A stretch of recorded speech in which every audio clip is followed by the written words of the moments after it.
Hello students, আজ আমি তোমাদের মডেল ১৭ সমস্ত প্রশ্নগুলোর উত্তর আলোচনা করব। একের ১ কি বলেছে? ১.২১৪২৮৭১ এর ৪ দশমিক স্থান পর্যন্ত আসন্ন মান। তার মানে কি হচ্ছে? দশমিকের পর ৫ নম্বর ঘর দেখতে হবে।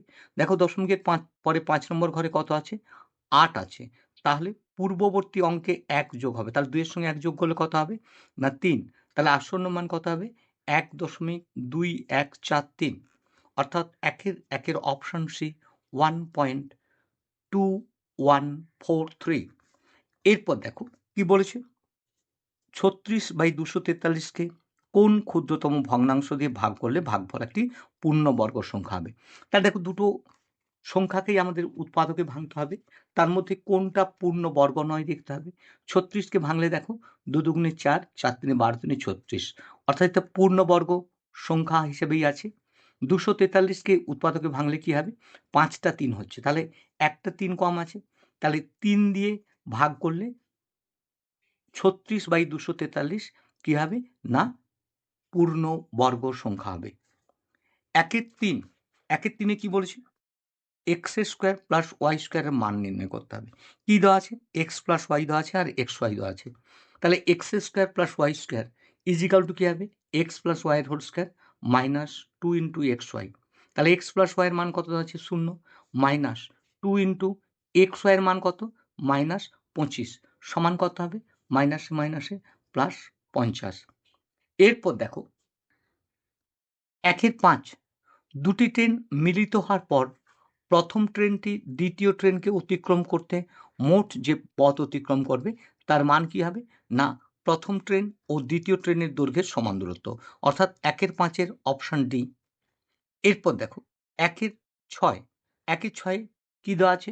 যে এ বি এবং সিডি দুটো সমান্তরাল সরলরেখা, তাকে ইএফ ভেদক। তাহলে ভেদকের একই পাশের অন্তঃস্থ কোণ দুটো যোগফল কত হবে? না ১৮০ ডিগ্রি। তাহলে এক্স প্লাস ১১৫ ডিগ্রি সমান কত হবে? ১৮০ ডিগ্রি। তাহলে এক্স ডিগ্রি সমান কত হবে? না ১৮০ ডিগ্রি মাইনাস ১১৫ ডিগ্রি সমান ৬৫ ডিগ্রি। তাহলে একের ৬-এর অপশান ডি উত্তর হবে ৬৫। একের ৪-এর অঙ্কটি মডেল ১৫-তে আছে। তোমরা মডেল ১৫-র ভিডিওটা দেখে নিও, তাহলে সেখান থেকে উত্তরটা পেয়ে যাবে। ২-এর ১ কি বলেছে?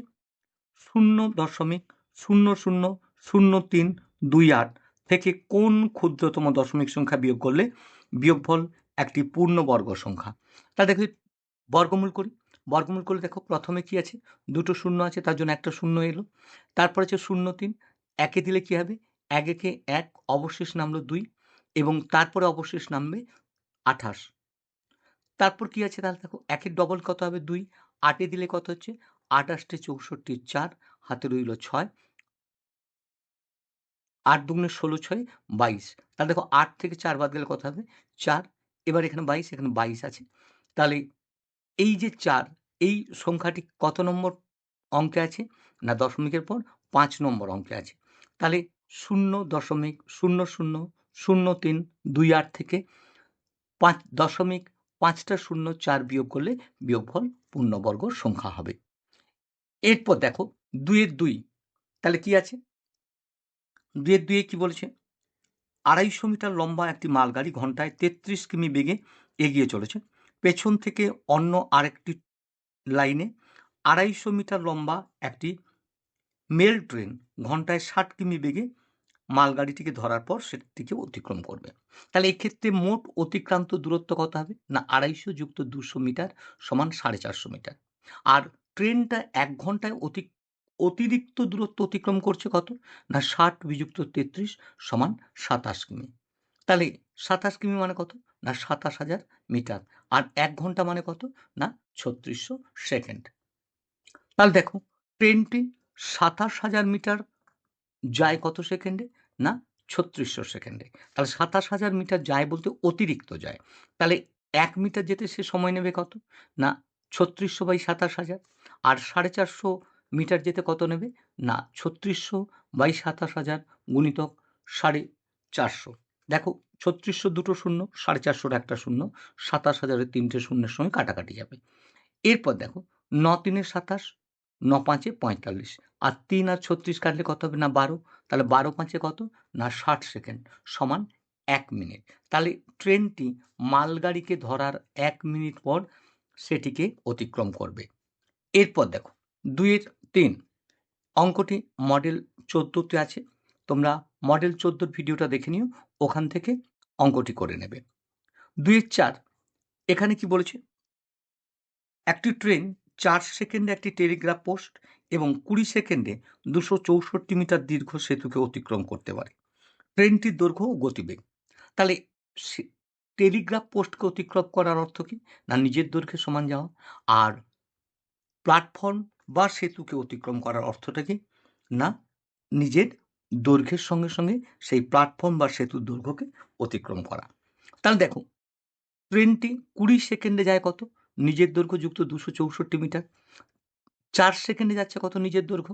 বিয়োগ করলে কি হবে? না 20 থেকে 4 বিয়োগ করলে 16 সেকেন্ডে যায়, তাহলে কত? না 264 মিটার।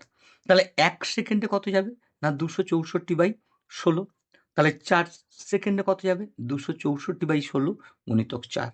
তাহলে কাটাকাটি করলে কত হচ্ছে? না 66। তাহলে ট্রেনটির দৈর্ঘ্য কত? না 66 মিটার। এরপর দেখো ট্রেনটি 16 সেকেন্ডে যায় কত? না 264 মিটার। তাহলে 1 সেকেন্ডে কতটা যাবে? না 264/16। আর 3600 সেকেন্ডে যাবে কত? না 264/16 গুণিতক 3600। তাহলে এটা কত হবে? না মিটার। একে কিলোমিটারে নিয়ে যেতে হলে কি করতে হবে? না 1000 দিয়ে ভাগ করতে হবে।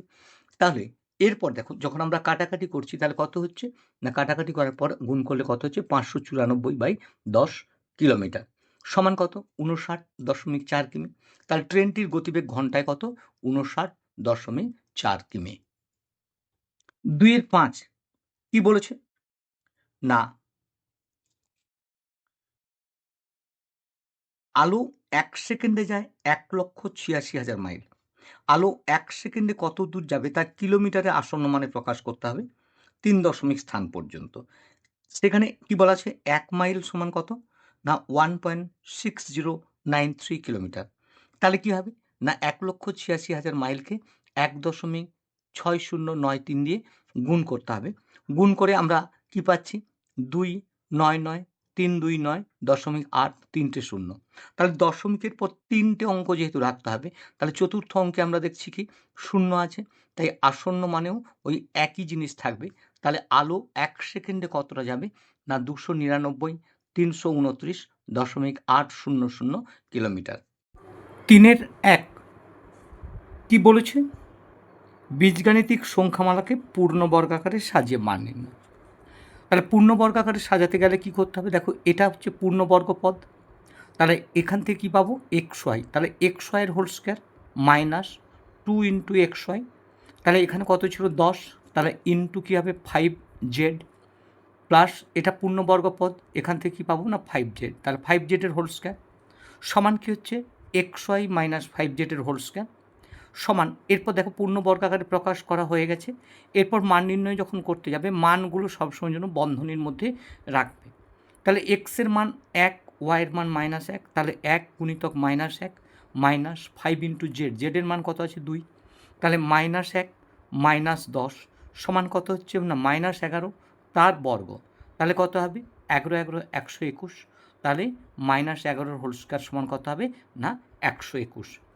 এরপর দেখো 3 এর 2 অঙ্কটি মডেল 12তে আছে। শুধু সেখানে 2p প্লাস 1/p আছে। এখানে ডান দিকে 1/p মানে বাম দিকে গিয়ে -1/p হয়ে যাবে। তাই তোমরা মডেল 12 ভিডিওটা দেখে নিয়ে নিজেরা একটু চেষ্টা করো। 3 এর 3 কী বলেছে? সূত্রের সাহায্যে গুণফল নির্ণয় করো। দেখো প্রথম পদ কী আছে? 5p plus 2q plus 3r। আর দ্বিতীয় পদ আছে 5p minus 3r plus 2q। সূত্রের সাহায্যে গুণফল নির্ণয় মানে a plus B into A minus B আকারে আগে প্রকাশ করতে হবে, তারপর a square minus B square করতে হবে। দেখো এখানে 5p প্লাস 2q আছে, দ্বিতীয় পদেও আছে 5p প্লাস 2q। তাহলে 5p প্লাস 2q প্রথম পদ হিসেবে থাকবে। তারপর দেখো প্লাস 3r আছে প্রথম পদে, আর দ্বিতীয় পদে আছে -3r। তাহলে কী হবে? না -3r দ্বিতীয় পদ হিসেবে থাকবে। তাহলে 5p plus 2q plus 3r into কী হবে 5b plus 2q minus 3r সমান 5b plus 2q whole square minus 3r এর হোল স্কোয়ার। তাহলে 5b plus 2q whole square মানে a প্লাস বির হোল স্কোয়ার সূত্রে পড়বে। তাহলে 5bর whole square plus 2 into 5b into 2q plus 2qর হোল স্কোয়ার মাইনাস 3r এর হোল স্কোয়ার।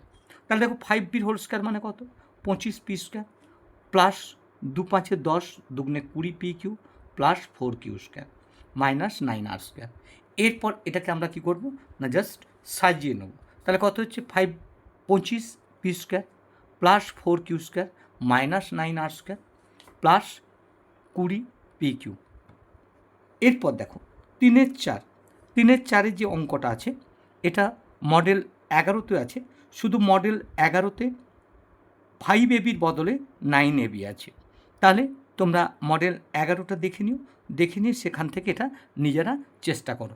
মডেল 11-র 4-এর 1-এ আছে। এরপর দেখো 5-এর 1 অঙ্কটি 15-র মডেলে আছে, 5-এর 3-এর অঙ্কটাও 15-র মডেলে আছে, আর 5-এর 2-এর অঙ্কটা আছে 13-র মডেলে। তোমরা 13 এবং 15-র মডেলটা একটু ভালো করে দেখে নিও, ওখান থেকে অঙ্কগুলো করে নেবে।